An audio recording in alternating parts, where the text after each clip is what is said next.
eu utilizo em milhões de estratégias de venda para chamar a sua atenção e também dos meus clientes que eu vendo através de inúmeras lojas virtuais, que é bem simples, montar uma loja virtual, trazer o produto sem estoque e vender para o Brasil. Só quero que você clique no botão abaixo, vá para a página de venda e entenda um pouco mais como que funciona esse mercado gigantesco que tem. Quero até aproveitar que você falou dos seus avós, que eu sei o quanto, principalmente, seu avô é uma grande referência. E até já puxar um gancho em relação a isso, que você falou, sempre foram empreendedores, sempre foram empresários, né? Pelo que eu sei, seu avô nunca foi funcionário. Sempre teve negócio próprio. Acho que ele foi quando ele tinha uns 20 anos, trabalhou enfim, eu acho que na parte de assim, e a gente agrícola. Como pai, agora a gente como pai, a gente olha e a gente quer ser o melhor exemplo para os nossos filhos. No sentido deles olharem a gente, quando a gente fala assim, vou trabalhar. Não sei aquela coisa que nossos filhos olham e falam, ai, que saco, papai e mamãe vai trabalhar. Aquela coisa que parece que é pesada, que dinheiro é ruim, que trabalho é ruim. E você falou que seus avós, né, passaram por altos e baixos, você viveu isso, você viu isso, e mesmo assim, e a gente sabe dos perrengues que teve, porque era metalúrgica, você trabalha com chão de fábrica, é bastante desafiador, e de você olhar esse mundo empreendedor, de altos e baixos dentro da sua família, e você mesmo assim tomar a decisão de seguir. O que te fez se manter nesse ramo, mesmo vendo todas as dificuldades que você viu dentro da sua casa? É muito louco, assim, né? Porque eu vi sempre dois polos, né? Eu vi a minha família conquistando coisas por meio do trabalho. Então eu já percebi que, desde logo de infância, que o trabalho é o único caminho. Na verdade, o trabalho que enriquece. Mas também vi o lado mais predatório de você ter o seu negócio próprio. Aquela coisa de você trazer os problemas e sabe, ainda mais um ambiente familiar. Meu pai trabalhava com meu avô, depois eu comecei minha carreira, todo mundo sabe que eu comecei minha carreira trabalhando na empresa familiar também, que meu avô me chamou para trabalhar um pouco com ele. Foi onde eu fiz a minha grande faculdade, né? Minha experiência era moleque, eu tinha 17 anos, ele me chamou para trabalhar com ele. Depois que eu decidi, enfim, seguir meu caminho com 20 e poucos anos, que foi quando a gente se envolveu na venda direta, mas... Sabe aquele lance de você trazer o trabalho para dentro de casa, você às vezes discutir com a família por conta de trabalho. Então eu vi essa dificuldade, eu vi os altos e baixos. É muito louco, porque eu tenho algumas passagens quando eu era criança que naquele momento... Hoje eu entendo, mas e isso eu não sei se foi uma sabedoria, porque eu tenho algumas passagens assim marcantes assim na minha cabeça. Se meu pai tá ouvindo aqui, nem sei se ele sabe, que eu sei, mas algumas discussões que eu ouvi... Sabe, algumas paradas que eu falei assim, caramba, cara. Mas também algumas passagens que hoje fez sentido pra mim e eu não sabia que eu tava vivendo. Por exemplo, eu tinha uns 8 anos de idade. Meu pai, eu lembro, cara, meu pai e minha mãe me chamaram pra conversar com eles e falaram assim, a gente vai morar com a vovó e com o vovô um tempo. Porque o papai e a mamãe estão com alguns planos e para esses planos vai ser fundamental agora a gente morar com o vovô e com a vovó. Gostei, planos, não falou problemas. Falou planos, papai, planos, a gente tá revendo alguns planos nossos e faz parte desses planos a gente ficar um pouquinho com o vovô e com a vovó. Topa? Eu achei incrível, porque você conhece minha avó, cara, né? Minha avó, aquela típica avó de todo mundo, cara. Aquela avó que faz que faz bolo de cenoura e que tal, e que vão fazer uma comidinha pra você, que parir com os netos, cara. E assim, aquela bem vó brasileira típica, assim, né? Que é uma segunda mãe, também puxa a tua orelha e tal. Se bem que minha avó é uma... Não puxa a orelha. Minha avó sempre dá conselhos sábios, assim, né? O jeito da minha avó sempre dá conceito. Abre teu olho. Ela sempre dá, né? E aí eu fui morar com os meus avós, cara. E fui morar com os meus avós, a gente morou no sótão na casa dos meus avós, até que a gente voltou lá esses dias, né? Minha avó mora na mesma casa que ela mora ainda. E o sótão é muito louco. Quando eu era criança, parecia que era maior, né? Porque você sabe aquelas coisas, quando você volta para um lugar que você era criança... diferente. Porque eu era menor, e eu voltei lá E vocês moravam em 5? A gente morava em 5, cara. Que eu tenho minhas 2 irmãs. E resumo da história... Meu pai tinha quebrado do negócio que ele fez e não deu certo, cara. Ele tinha quebrado, ele teve que vender casa para pagar as contas. Eu acho que é a realidade de muita gente que tá ouvindo esse podcast, que teve seu próprio negócio, ou que experimentou ou na pele, ou no pai, ou na mãe. E aí, só que pra mim foi um momento de muita alegria, assim, cara. Foi um momento de muita alegria e eu vi meu pai recomeçar, cara, do nada, aquela coisa, vambora, vamos começar de novo. Eu não percebi isso. Eu era criança. Pra mim era, a festa da bagunça. Morar com a avó, festa da bagunça. Vai ser domingo todo dia. Aquele lance.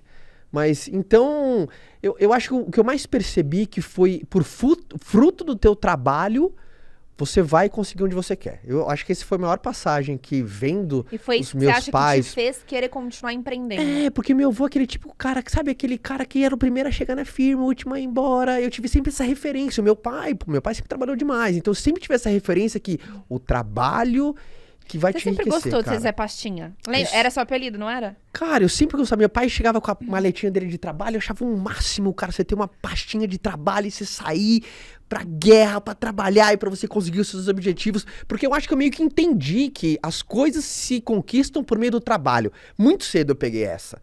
Que às vezes a gente tem filhos, a gente você tem que contar uma história lúdica de como é que ganha dinheiro.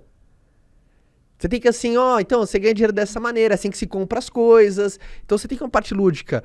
E eu não sei se for observação, aí eu não sei o que foi exatamente, mas eu percebi, tipo, muito cedo mesmo, tipo, coisa de 5, 6 anos que, caramba, entendi. É trabalhando que se compra uma casa, é trabalhando que eu posso comprar um brinquedo, é trabalhando que eu posso conquistar as coisas pra mim. Eu peguei isso, então eu falei assim, quero trabalhar, porque eu quero conquistar as coisas. E esse espírito meu, sabe, sonhador, aí somou ainda mais, sabe? Um cara que gosta de desafio. Eu não sei se também, ao longo da minha personalidade, eu gosto muito de desafio. Gosto muito, cara. Uma coisa que eu mais gosto é você falar, duvido. Não fala duvido. Me ajuda isso. Tem gente que atrapalha. E, enfim, eu aprendi muito essa parada. E uma coisa interessante, que você veio... né, era uma coisa que sua mãe não queria, que você entrasse na empresa familiar, justamente por toda essa questão de ver briga e tudo mais, e às vezes não saber separar as coisas. E acabou que você foi pra lá. Pra quem não sabe, o Caio nunca foi aceito numa entrevista de emprego. Então eu acho isso muito interessante. Tem ódio na minha cara isso, né? Mas eu vou te falar que a gente É legal contar isso pra não, turma. mas a gente falou isso Onde a gente falou isso? em algum lugar. E o que eu recebi de mensagem, Foi em lugar público que a gente falou isso? eu acho que foi em algum podcast, alguma passagem. Algum podcast de alguém? E eu recebi muito feedback de mãe, de pai, desesperado, porque fala assim, cara, meu filho não consegue nada, não passa em nada, e às vezes acha que o filho não tem futuro. E aí vê a quantidade, sabe assim, de coisas que você fala assim, meu, calma, tá tudo bem, meu filho ainda tem futuro, ainda dá pra servir pra alguma coisa. Essa passagem foi interessante, sim, pra mim, porque eu discuti com meu pai, e, assim, coisa de casa, a gente tava em casa, trabalhar com família, quem trabalha com família agora vai se identificar um pouco comigo, tem um desafio extracurricular, por quê? Porque você mora com quem você trabalha. Então, às vezes, você fala de, às vezes, trabalho toda hora, e foi uma coisa nada a ver, tipo, eu deixei cair alguma coisa, eu deixei a toalha molhada em cima da cama dele, eu peguei alguma coisa e não devolvi, uma coisa pessoal. Ele te mandou embora. E aí, a gente discutiu, ele me mandou embora. Ele me mandou embora. Tinha, sei lá, 18 anos também. Eu, na firma, puta, eu era assistente, eu ajudava no que eu podia lá, então não tinha grandes responsabilidades naquele momento. Eu tinha acabado de entrar, fazia 6 meses. E minha mãe tinha essa preocupação de trabalhar com família, por quê?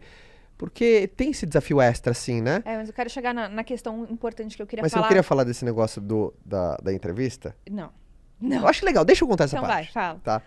E aí, falei, beleza. Aí eu falei assim, cara, eu sempre tive estratégia, eu sempre quis ter o meu próprio negócio. Ou ter o controle do meu próprio caminho.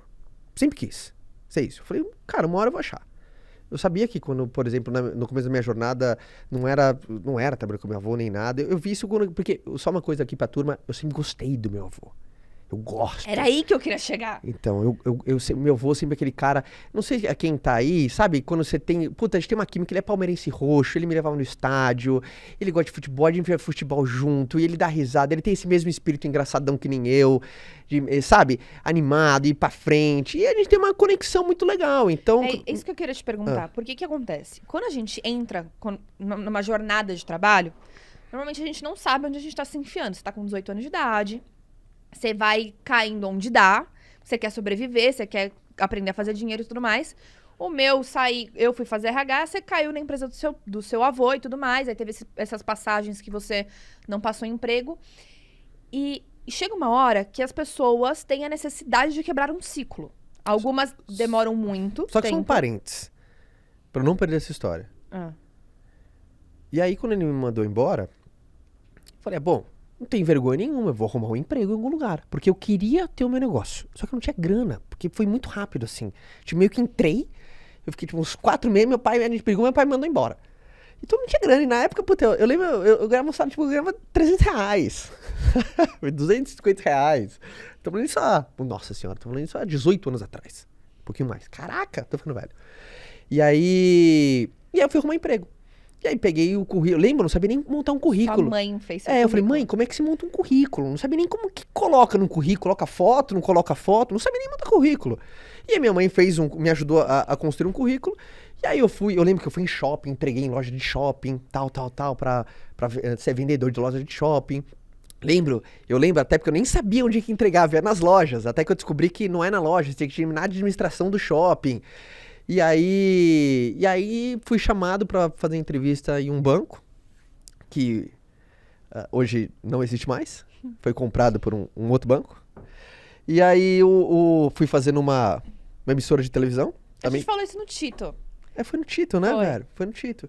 E aí, enfim, não fui contratado, ninguém acreditou em mim, eu queria trabalhar com vendas. Lá, perderam, hein? Perderam. Mas como que às vezes, né, as pessoas... Porque eu não tinha nada no meu currículo.